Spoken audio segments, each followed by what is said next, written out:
Hello, everybody. Welcome to the Rotoworld Football Show on Tuesday, May 20th, 2025. Denny, we're already right near the halfway point of the 2025 years. And by near, I mean in like 45 days. But yeah, man. I'm still analytics. Thinking we're almost in June. Tell you what's analytics is comparing Tyler Shough to Taysom Hill, something someone has done. We're going to talk about that. We're going to talk about the Brock Purdy extension and the, quote, bounce back odds after – kind of a strange 2024, not necessarily a bad 2024. Denny's never-ending despair on Travis Hunter. For some reason, Denny decided the most special football prospect anyone has seen in years would maybe not be good. That's not the word we're getting out of Jaguars camp, young man. So we'll talk about that. We'll talk about someone has gotten scarily large.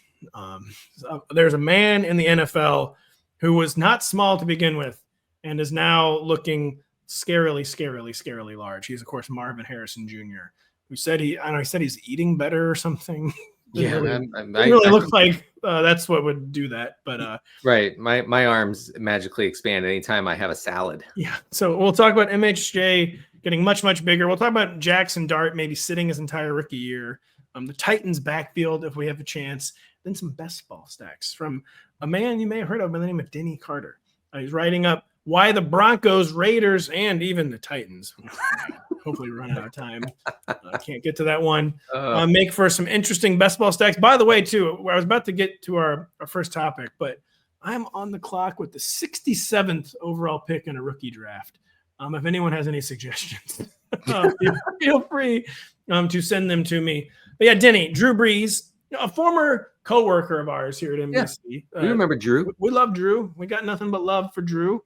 Drew has nothing but love for the New Orleans Saints. He's Mr. Saint. Yes. He's remained so even 3 or 4 years after his retirement. But, okay, listen. He's working on it on TV. There's nothing to work on with the Saints. Does he need to maybe work on his player evaluations, Denny?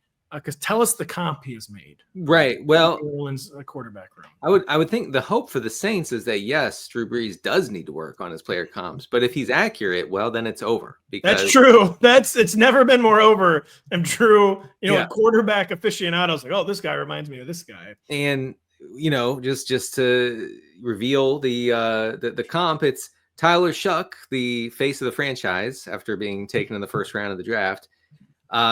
Compared to second round, to be clear. Let me be clear. What number 4? It was second round. What did I say? Oh, I'm sorry. I said the first round. It's all right. Well, anyway, face the franchise compared to tight end Taysom Hill. And he said, he reminds me a lot of Taysom Hill. I don't get it in any way. No. Most prominently, the fact that like Taysom Hill is like a really good and talented runner, and Tyler Shough is not at all. Like he's not mobile at all. In fact, like we talked about several times on the show, he led the nation in throwaways because he can't move. Yeah, he doesn't move. That's not his thing. And then something we joked about on the show for years now is the fact that Taysom Hill, when he drops back to pass, looks like he's never thrown a ball. Ever. And so you're comparing the quarterback to a guy who doesn't really throw the ball well at all. It is baffling. Tyler Shough, I wish there were 7 years of college.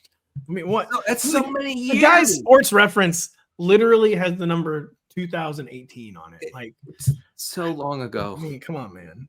Like, this is literally spanning 3 presidential administrations. Right. Not to get political, but it's true. 1 college career seems a bit excessive. Tyler Shough, in 7 college seasons, had 733 rushing yards. Now, mind you, for some unknown reason, college rushing stats include sack yards. It's just the worst. But as we just, he doesn't even take sacks because he just throws the ball away. Tyler Shough, 733 rushing yards in 7 college seasons. Taysom Hill had 2,815. Wow, really? Taysom Hill, don't get me wrong, also played 5 college seasons back before that was even a thing. Wow. He managed to play 5 college seasons, but you're not really seeing the comp there, old Drew. And just why would you do that? Why would you do that? Why would you do that? Would you say, Drew? You know what it is? Okay, here's my best interpretation of how this how this happened is that people inside the Saints organization think so highly of Taysom Hill. And we've seen this That's true. across coaching staffs, across coordinators and players and everyone. Everyone has unbelievable things to say about Taysom Hill. Oh, he's elite. He's a great thrower. He's a great runner. He can do everything at a high level. And so maybe Drew Brees saying that is like the highest compliment for Tyler Shough. That actually, honestly, is the most credible working theory. That's it. Like the outside world just doesn't understand how important. Sure, the entire time Taysom has been involved in our offense, we've won like one playoff game in 10 years. But right, they've never been good. No, well, they have been good. They choked a lot in the playoffs. Drew, unfortunately, had a little something to do with that. But you can't say that I see the Taysom Tyler Shough comparison, Denny. I wish I had put Travis Hunter second because I was going to segue into something beautiful there. But no, it's Brock Purdy. He's now one of the 10 highest paid players in the entire NFL.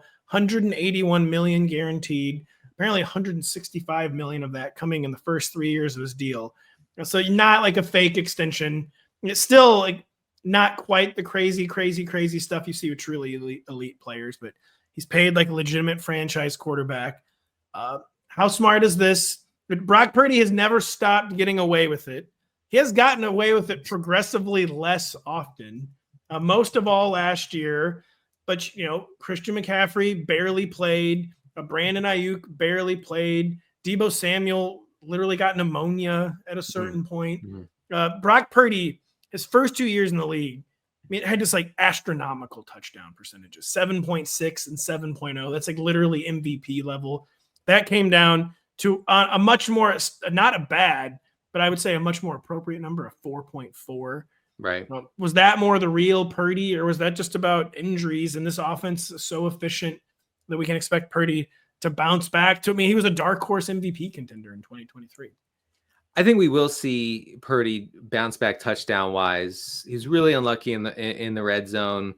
Lots of variance in that part of the field. So that's the way it goes. I will say that I'm going to cut you off there. I'm going to immediately cut you off there. There is variance in the red zone, but red zone passing is a lot about elite decision making, and I could just see maybe that's just because he's actually not that good, or maybe his arm, he's not ripping it in there like some of the better red zone. I could see that actually being a skill problem instead of a luck problem. I will say, as fairly as I can, that evaluating any Kyle Shanahan quarterback is difficult. Yeah, it's pointless because you don't know where the system ends and the quarterback begins. Really, same thing with Garoppolo. Like spreadsheet warriors for years had to be like, no, Jimmy's actually great. He's not just good; he's great. And which is a lot of our friends said that, but Denny, one of our favorite, have some dignity. Like right, you got to have a little dignity. Have a little dignity, and even shame. I hate to use that word. These are our friends. Maybe even shame. Just a little shame went a long way, and I think eventually we had to give up the ghost and say, okay, obviously Jimmy's terrible, and it was the system. I think Brock Purdy is a significant upgrade because he can do some things outside of structure. Okay, we've said that. I've said that on the record about that. I know there are a lot of Purdy defenders who say, no, he's elite. I don't think so. I don't think that that's the case.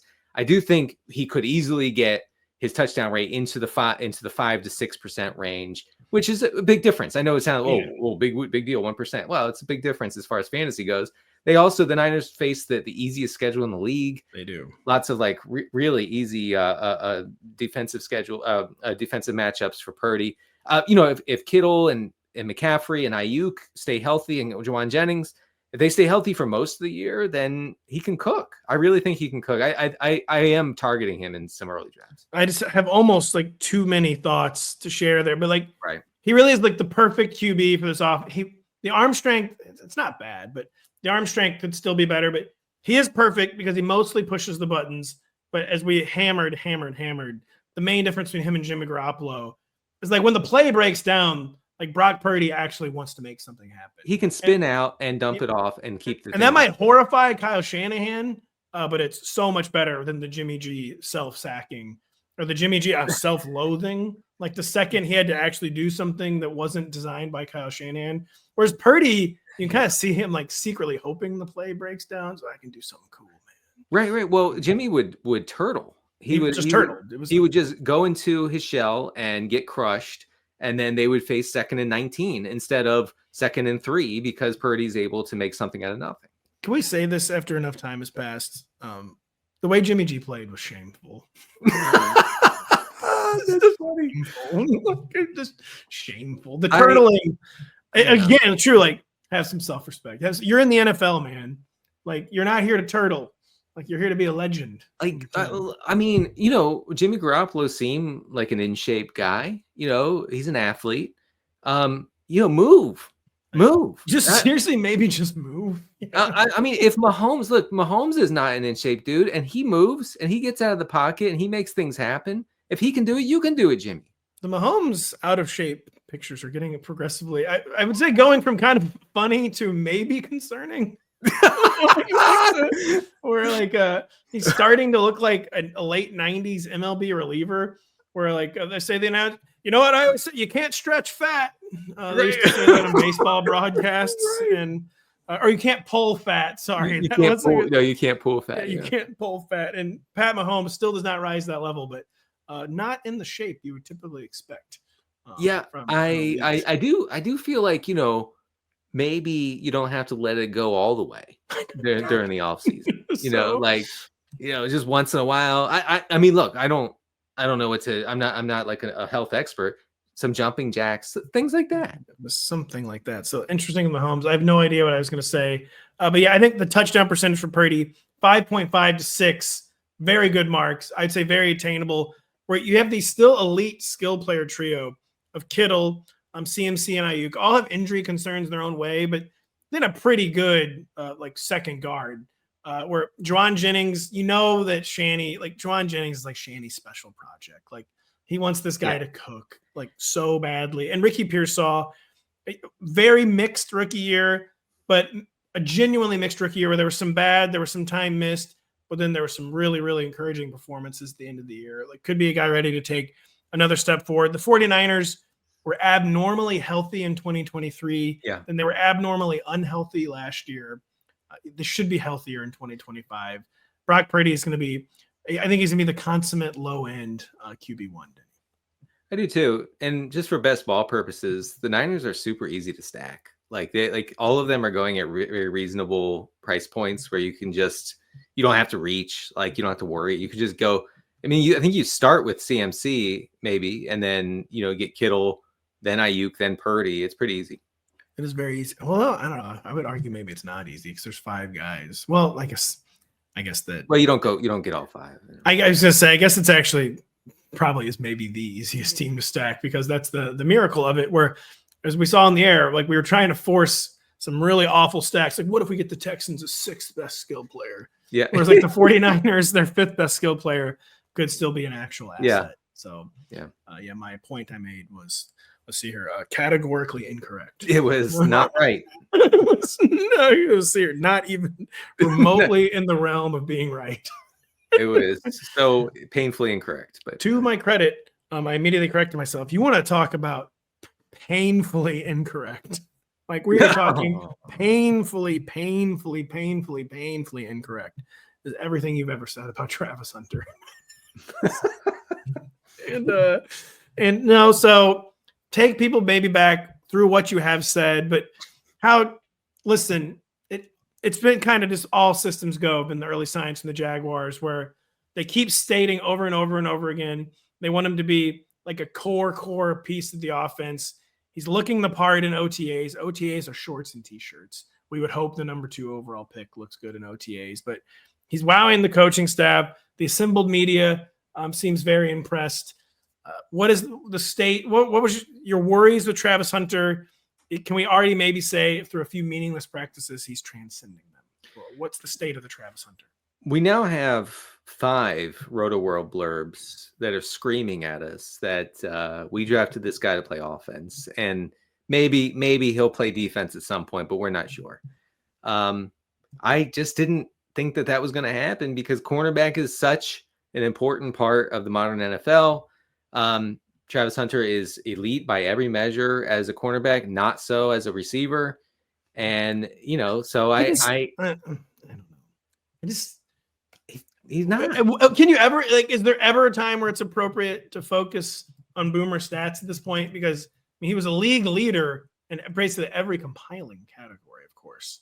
And we know Colorado extremely pass heavy off. I mean, they literally said Shedeur Sanders said we didn't have a running game. He did lead the Big 12 in catches, 1,300 yards, 15 touchdowns. He's maybe a player, and maybe he's always gonna be like a volume type player, like just throw the ball to Travis and see what happens. This maybe my only pushback, I would say, on the metrics. Yeah, sure. Look, I mean, I've this is not a joke. This sounds like a bit, but it's not. I talked with other like very spreadsheet warriors in the fantasy industry, and I'm like, what are you doing with Travis Hunter? And this is back in like February, right? In March. And they basically the consensus was I give up. Like I don't really know what to do here because none of the typical ways that we measure receiver prospects is good for Hunter. Like he doesn't pop in any way. Except for his statistical dominance. Other than that though. I'm just saying like the ways like team percentage of targets and yards and stuff after the catch was not that great, and it didn't command targets at a high rate, so none of that popped, right? So the spreadsheet warriors among us just said, okay, fine, like he's just transcendent, and we're gonna go with that. And I guess it's looking like that was the right move, and I wish that I had followed suit. But I would not get off that take, and now I am where I am. I will say though, Pat, we have a situation here, and I told you and Kyle this a few months ago. Did I just immediately black out and not listen? No, you were listening because I said, look, Travis Hunter is such a cool player, and so likable, and he is. He's helping an old lady on an airplane, all this stuff. It's great. Yeah. That he's going to be drafted highly no matter what. Like no matter what happens in OTAs or training camp or preseason, right? So right now in May, he's going as wide receiver 24, ahead of Devontae Smith, ahead of Jamison Williams, ahead of Jalen Waddle, right? So we're talking by July and August, we're talking he's going to be wide receiver 17, 16, somewhere. I doubt that. He actually might already be at his peak because there's not much higher. No. People aren't going to go that crazy. They're not going to draft a team's clear wide receiver 2 who has never played in the NFL. Much higher than wide receiver 23 and 24. Have you been around? Have you been around fantasy football drafters? It actually does boomerang around sometimes. There's going to be more people like you. There's going to be a lot of focus on the negatives. So what Travis Hunter boils down to is the most unanalytic argument you can find. There's such a thing as a model breaker. Clearly, he's already a model breaker in that he plays both sides of the ball. So he's inherently a model breaker. I mean, and to get in, like, to be as boomer as humanly possible, to play every snap on both sides of the ball, there's clearly something that can't be captured in a spreadsheet. And I don't even mean like spirit or attitude or toughness, but like some sort of fluidity, some sort of like play speed. There's something that one of his like secret ingredients must not be able to show up, because clearly there's something different about you if you can play every snap, even in the big friggin' 12. If you can play every snap on both sides of the ball, there is something different about you as a football player. Yeah. It's hard to disagree with that. But okay, look, all it's going to take is one highlight from training camp where he roasts somebody, where he breaks someone's ankles, and his ADP is going to shoot through the roof. And if he catches a touchdown or something in the preseason, it's over. Over. He's not going to play in the preseason. Okay, well, I'm just saying. I mean, if he did, and if he catches one pass in the preseason, it's over ADP wise. Let me just real quick. Wide receiver 24 right now for Travis Hunter. I believe by August he will be going as wide receiver 15. Ahead of what? He's not going. No. People are going to be taking 2 Jaguars receivers in the top 50. Ahead of Terry McLaurin, JSN, Rashee Rice, Devontae Adams, Mike Evans, Xavier Worthy, the guys like that. Well, yeah, also, sure, he's going ahead of all those guys, but that's right. Still and only wide receiver 25, right? No, it was at 15. And honestly, I feel like I'm pumping the brakes a little bit. I kind of want to say he's going to go in the top 12 receivers. No. People are not drafting 2 Jaguars receivers. I will say there's going to be like some natural barrier here. And I think he's not going ahead of Brian Thomas Jr. No, but and I do not think people are going to take 2 Jaguars receivers in the top. I hear you, but you're talking as if ADP is rational, and it's not. No, it's not. It's just vibes. It's just feel, right? It's just like I like the cool guy. He's wearing glasses, like he like talks a big game. It's like Dion, that stuff. And so, I want him, and then I'm going to take him at wide receiver 12. By the way, I know we're going to talk about him in a second. Marvin Harrison going as wide receiver 14 is the worst ADP of my lifetime. I'm going to say this, one of my early writ large takeaways is wide receiver is not impressive this year. No, this is not a good group of players. Like not a good group of players. It's going to make 0 RB a pretty tough sell.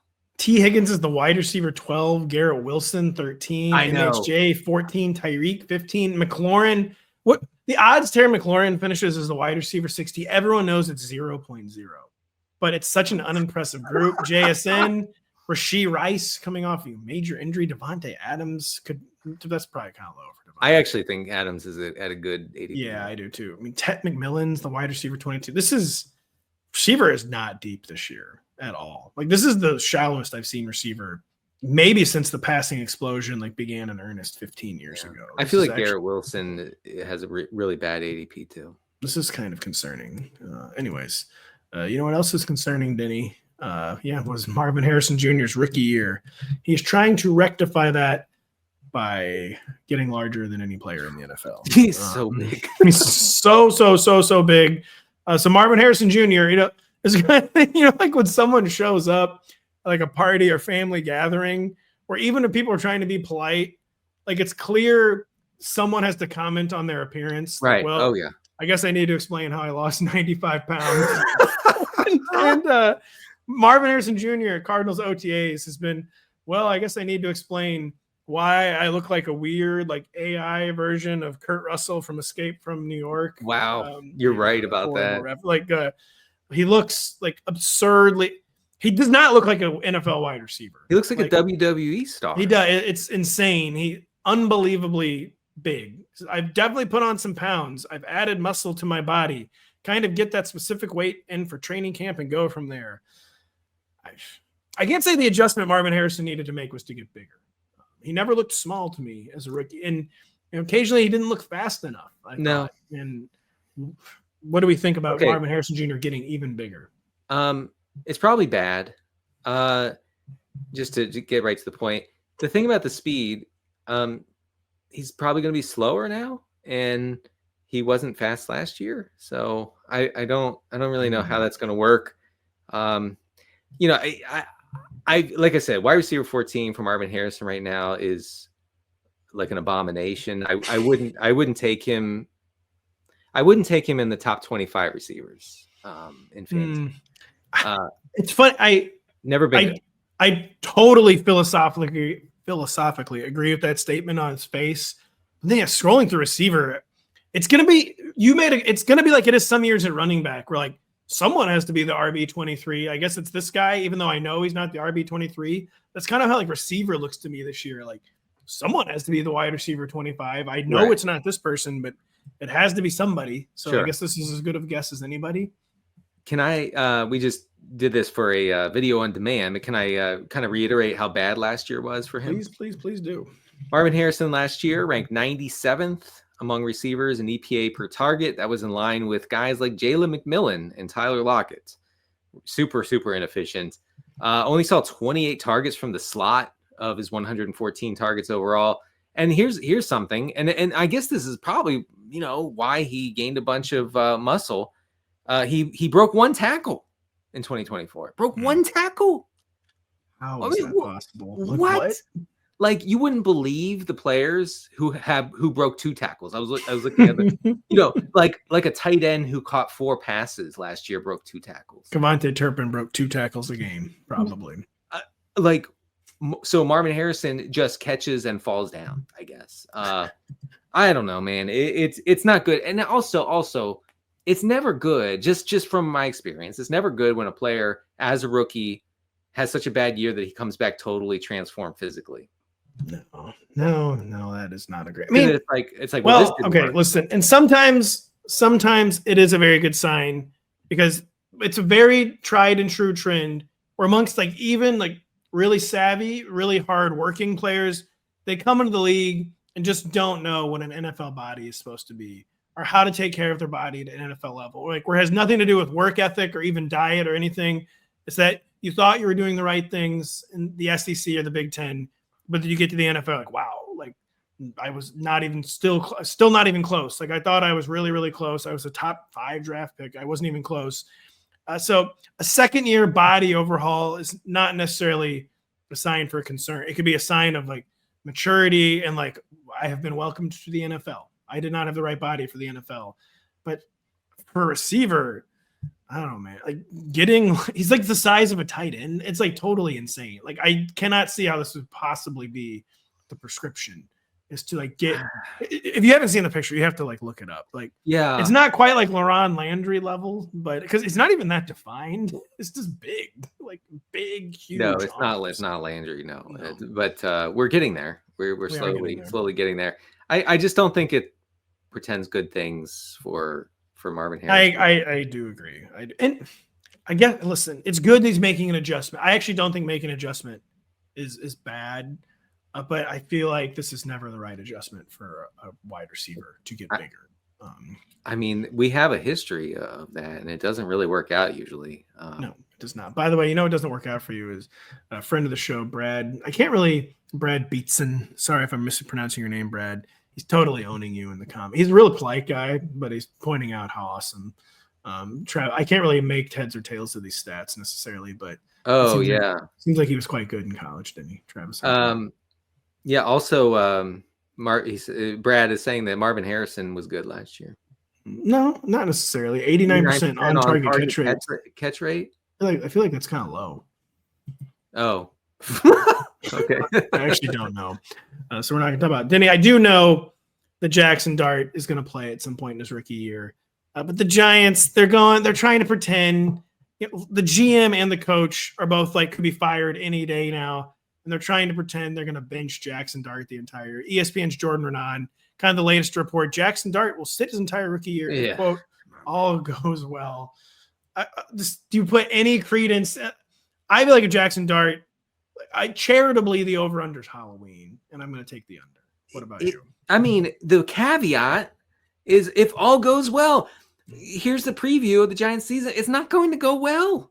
They have a killer schedule. For the first 6 weeks, they're going to start the season 0-6. Okay, like if Brian Daboll still has a job, he has no choice at that point but to try out Jaxson Dart in hopes that they make a run and maybe sneak into the postseason. And guess what? That's not going to happen either. Like there's just no good outcome for the current regime in New York. And Jaxson Dart is going to play plenty this year. It's a ridiculous. I honestly think it's a ridiculous thing to report because it's just not going to happen. You're going to look silly eventually. The only thing I could say is that they genuinely do not think he's ready. Like there's a reason we signed 2 veterans. So even if someone got hurt, we don't have to throw Dart into the fire. Right. But this would have to be with full knowledge. This would have to be like the Giants ownership saying we don't want to be a laughing stock. So when they retained Joe Shane and Brian Daboll last winter, like we're going to give you 2 years, even if this year's like another 3-14, 4-13. Because if they did not say that, I mean, there's truly no way the ripcord is not pulled.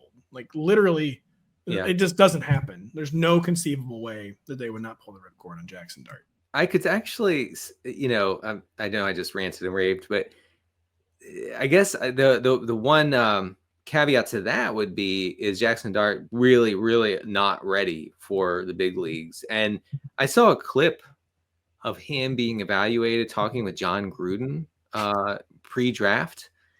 And I feel like it was pretty damning because Gruden was asking Dart to use his cadence. They were in a little office building in a little room. It's kind of humiliating. The whole process, the whole evaluation process is it is. And so he said, use your cadence under center. So Dart gets up, and I'm not kidding you. I'm going to wait till you sip here. Okay. He gets up and he claps. And Gruden goes, what's that? What are you doing? He was like, that's the cadence. And the guy has never called it an actual vocal cadence before. What?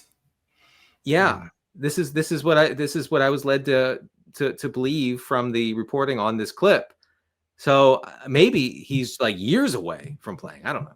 Well, we know that Ole Miss is not a real offense. Not even remotely real. It's not even real in college. Every year it's like Ole Miss is scoring 52 points a game, and they played one real team and they've lost. And then they randomly beat Alabama for some reason. And then they play another real team and then lose again. It's not a real system. I mean, yeah, right. And I mean, the fact that this kid is going to come into the league having clapped his way through college, it could be a bad sign. Yeah, they could be too. And like the pushback, that's how it is for all these kids now. But like things change to a point, like where like you can make offenses more simplistic, all that blah blah blah. Like no one's coming into the league like truly pro ready anymore the way they used to. But it can still go way too far the other direction. And even if you grade guys more on a scale than you used to in the past, yeah, if you're literally clapping and you've never had to bark out anything. I mean, you know, the recent history of players who, you know, didn't really have any experience in an NFL style system at all is not good. And I think, you know, most recently Anthony Richardson, you know, comes into the league totally unprepared, totally over his head in every way. And look how that's gone. Well, that's going to look how the show has gone. It's been so good. We need to take a short break. We'll be right back after this. Since there really isn't an offseason in the NFL, stay dialed in with us on the NBC Sports Now channel. Join Dan Patrick, Mike Florio, Chris Sims, Matthew Berry, and us here from the Rotoworld Football Show for more insight on the biggest news and stories around the league. For more details, visit NBCSports.com/. We're talking about the Titans for some reason. I don't know. We're about the Titans twice on the show's home stretch. It's May. It is May. There's no good time to talk about the Titans. Although, listen, it is funny. No one has been talking about the Titans despite them getting the best and most exciting player in the entire draft. It is amazing. It actually is genuinely. I don't even think it's just they're the Titans. Like, what do you expect? I don't even think it is some like weird nationwide hypnosis. Yeah. We're not talking about Cam Ward and the Titans. It's a psyop. It is. It's totally ESPN. Listen, no offense. Media business is hard. We know this very well at NBC. Like draft night, rather infamously at this point, like Mike Greenberg's like, oh, by the way, Cam Ward got drafted. I didn't even know he got drafted. I know. It's like yeah, they took Cam Ward. I was like, they took Cam Ward or some bleep. Like I don't know. I wasn't really paying attention. Right after Travis Hunter was drafted, I was like, wait, did Ward already go, or what happened there? It's like it was a very, very bizarre handling of the number 1 overall pick and probably by far the best player in the draft class. Right. I would say He's good. Cam Ward is amazing. We'll talk about Cam Ward in a minute, but now we're going to talk about his backfield. Titans head coach Brian Callahan, man. Callahan's get through, muscle through it, man. You can do it. Look, Callahan's another guy. Just self-fire, like to stop. Don't wait to be fired. Because Callahan last year is like, listen, I can't tell the difference between Tony Pollard and Tyjae Spears. Like, is there anyone out there in the media, maybe the fan base, maybe some of my colleagues who can tell me the difference between these two players? And instead of realizing that was a bad thing, he's like, what if we had 3 players who were the exact same? And he's now talking about a 6th round pick, Kalel Mullings, saying he could have a 3-way split in the backfield. Tony Pollard carried the ball a lot last year, but then in a perfect world, he would have more of an even split with Pollard and this other, potentially a 3rd back. Yeah, I don't know. I'm losing, but that's Mullings, the 6th rounder. I mean, is this just too, like, again, for the second offseason in a row, he has no clue what is going on with these Titans running backs? Well, so the previous general manager really put them in a bind backfield-wise by inexplicably signing Tony Pollard to, like, a pretty big deal. And now, look, we talked to Tony Pollard at the Super Bowl a couple years ago. Big fans. Glad he got the bag. Did we do that? The bag has been secured. We talked to him? We talked with him, yeah. Really? That's when he was like, by the way, I wasn't healthy at all last year. Oh, that's right. Yeah. Well, that's right. All right. And so yeah, by the way, I playing on one leg last year. Yeah, right. I wasn't ready for the season at all. That's right. And so they sign him. They draft Tyjae Spears. They say we did that because we wanted to have a duplicate in the backfield. Makes no sense. But Mullings comes in as a big back here in the Tennessee backfield. 6'2", I believe, 245 pounds. If I read correctly earlier. What? Wow. Yeah, I think that was big it. Guy. Big guy. Just keep talking. I'll look it up. Yeah. So anyway, he ran for 1,170 yards and 13 touchdowns. And over his final 2 seasons at Michigan, he was a converted linebacker. I'm out. Yeah. So was Tyler Algier, and you hate him. Yeah, so because he's not good. 6'2", 226 for Mr. Mullings. Sorry. Okay. Still bigger than Pollard and Tyjae Spears combined. No, I'm kidding. So if Mullings like weasels his way into short yardage or goal line situations, like this backfield becomes, it's already bad. It becomes a nightmare for fantasy. I think that's the take. I think this is trending towards even more of a nightmare backfield than it was last year because they don't seem sold. And 2, like if the quarterback actually allows him to go more pass heavy, it means more like between the 20, like the whole thing could go south very quickly for all the Titans runners. And it could just be one of the backfields where if you're a volume best ball drafter, you don't have this luxury. But if you're in a redraft leagues where you only draft 3 or 4 teams, 5 or 6 teams, you just let someone else like deal with the Titans backfield. Yeah. Like I'm not even going to take a stand on the Titans backfield. Right. I'm probably never going to take a strong stance on any of these Titans running backs, and for good reason. I will say, though, these ambiguous backfields can present some opportunity for fantasy purposes. And I would say mostly in deeper formats where you do kind of have to worry about like the edges there. And like, can I like snag maybe Tyjae Spears just to stash him, see what happens. Maybe Pollard misses time. And then vice versa. You get Pollard and maybe Spears misses time. And Pollard became usable for fantasy. Not great, but usable for fantasy when Spears missed 4 or 5 games in 2024. The Mullings thing throws a little bit of a wrench in it, but I'm not ready to say, Mullings is a thing. So we talked about the Titans once. You'll be stunned when we do it twice when we come back right after this. The Legends of Golf tee off for their second major of the year from the Congressional Country Club. It's the Senior PGA Championship. Watch this weekend at 3 p.m. Eastern on NBC and streaming on Peacock. I want to apologize to the senior golfers for the weather in our area. Congressional is about 15 minutes from my house. Well, I want to apologize to our listeners for not reading the promo before I read it because I panicked when I saw a second major. I was like, we just had the second major. I see. And I should have known that it was for the Senior PGA. Champions Tour. I totally messed up. But who's dominating the Champions Tour right now? Steve Stricker is good. Who's the German guy that dominated it? You mean Bernhard Langer? I had no idea until I think he was hanging around the Masters, and I was on his Wikipedia. I was like, oh yeah, Bernhard Langer dominated the Champions Tour. Yeah, dude, he tore his Achilles and was playing like 6 weeks later. Man, it was an Aaron Rodgers situation, but he actually played. That's because Germans mental fortitude. Oh no, Langer is a dog. Yeah, Germans have mental fortitude. Denny has mental fortitude because instead of liking good teams and good players, he likes bad teams and bad players. And all your best ball stacks seem to have a similar theme where, no, there's some good offenses here, but not the elite offenses. So first off, tell people about the theme of your article you have posted on the website. We're going to talk about 3 teams here to end the show. But what is your best ball stacks article about? It sounds self-explanatory, but why these 3 teams? So, I guess you can make an argument that any team is easy to stack if you're committed to it, but my argument here is that these 3 teams, Broncos, Raiders, Titans, are easy to stack because none of their players, or very few of their players, are going very high up in drafts. So you're going to have a shot at them. So, for instance, I don't think the Vikings are easy to stack because if you don't get Justin Jefferson in the first 2 or 3 picks, then it's over. You're not stacking Vikings. You can't do it without Justin Jefferson. The same goes for the Bengals, right? If you're not getting Jamar Chase, there's no point in trying it otherwise, right? So these teams are easy. You want me to start with the Broncos? Yeah, start with the Denver Broncos because they're the best. They're the only 3 of these 3 that could conceivably be like not just good, but maybe great is what I would say. Right. So why are the Broncos easy to stack?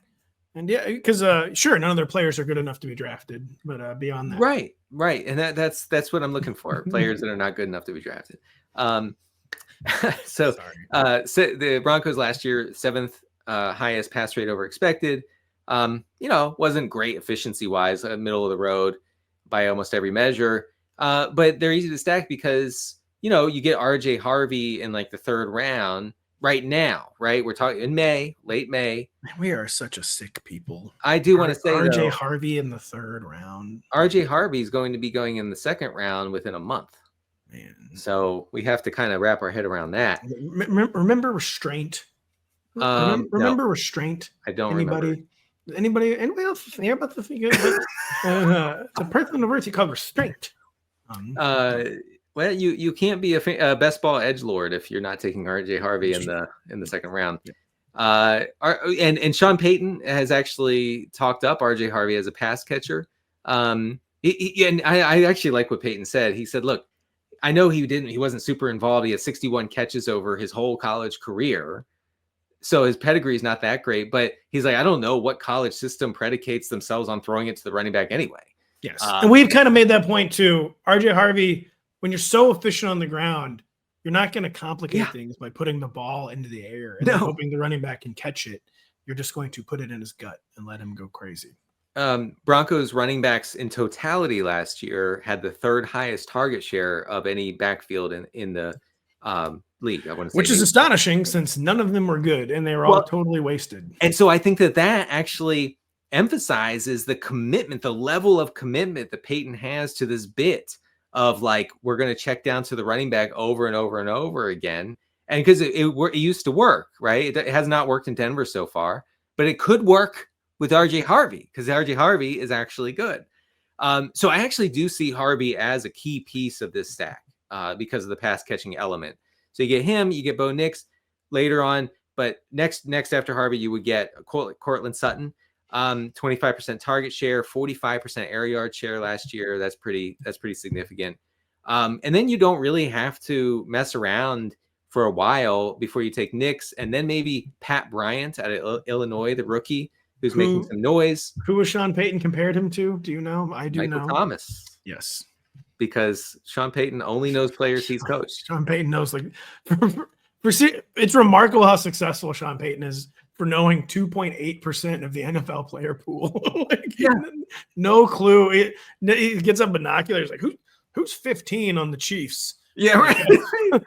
Who's that guy? Boy, he looked good in pregame warm-ups. So, someone in the Broncos organization recently told him about Justin Jefferson. Yeah. So boy did that kid sling it in pregame warm-ups. Yeah. Like, you talking about Mahomes? Have you never seen him? No, I have not. Did he play for the Saints from 2006 to 2019? Then no. No, I have not then. Yeah, so we have Michael Thomas, redux here at Pat Bryant. I want to say Pat Bryant, pretty good profile, top 20 in yards per route run. Right there actually with T-Mac McMillan and Jeremiah Smith at Ohio State, who, by the way, Jeremiah Smith is the cousin of Geno Smith. Really? Today. Oh, yeah, that's a true small world thing. Pat Bryant, I got with the 25th overall pick in my rookie draft. That is the only thing I would say about this Broncos stack is you're getting into some pretty uninspiring players. But to your point, Bo Nix, not a particularly difficult quarterback to get. RJ Harvey is much more gettable than some other early round players. So yeah, it is one where if you want to commit to it, you can commit to it. Denny, what is the second stack you commit to? You may have just mentioned the quarterback. Who is we are committing to the Raiders and Chip Kelly's offense. So we may remember Chip Kelly as the guy who ran a lot of plays and was fun to watch with the Eagles for a few seasons. Yeah, he was fun until it was easily figured out after 2 years. But yeah, 2 years. I think like 6 weeks. That's true. I know I was excited. I remember that first game. It was Chip Kelly to the NFL was like one of the big analytics booms. That was cool. It was really cool. And sure, he ended up being kind of an analytics charlatan. But it's like, wow, teams are like actually taking this seriously. Like, this is nuts. This is crazy. This is happening. So we're going apparently through athletic reporting. We're going with a much slower paced, more traditional NFL offense this time around with Chip Kelly. Ohio State last year tops in EPA per play, third in dropback EPA, first in rushing EPA. Just really efficient system. We have a blurb up on Geno Smith saying we want to be explosive and efficient. I know that that's breaking news, but same. Same. Also, Marvin Harrison saying he gained some weight this offseason. Same. Yes. So you have that going for you. So the key would be you get Brock Bowers, and I think you take Bowers over Ashton Jeanty because you're going to have to take one or the other, probably, right? How do you feel about that? Would you take if you're going with a Raiders stack? For sure, because I think they're both pretty safe, but Brock Bowers has at least played NFL football, and he's not going to be touchdown dependent. He catches so many passes where he's not going to be as touchdown dependent as Ashton Jeanty, who rookie, and then what could be a slower pace. The Seahawks, Pete Carroll's final season ran under 1,000 plays. Yeah. It could be a really slow. We like Ashton Jeanty a lot. I would agree that I would prioritize Bowers over Jeanty. Right. So the bet you're making is that Geno has a much more efficient season than he had last year in Seattle. Because last year it was bleak, super bleak. It was really bleak. And as far as efficiency goes, everything just fell off the face of the planet for Geno. I think he can get some of that back here. He says he's doing 3-a-days right now to get into good shape. So that's a very Geno quote. Geno also said he has good genes. It's such a Geno quote. Yeah, I do 3 days. He said my mother and father look very young. So that's analytics. So he has that going for him. The good genes. That's so if you're banking on Geno having a big season, having a more efficient season, then obviously more than Bowers is going to come along for the ride, right? So you got to get Jakobi Meyers, and you probably got to get Jack Bech, the rookie out of TCU. I think Bech is like a better and best ball play. I know that's kind of a sellout thing to say, but whatever. I think it's true in this case.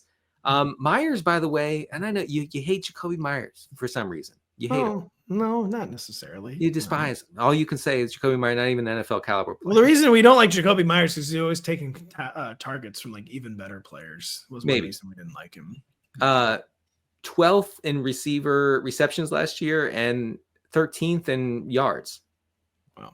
So that's pretty good. Who cares?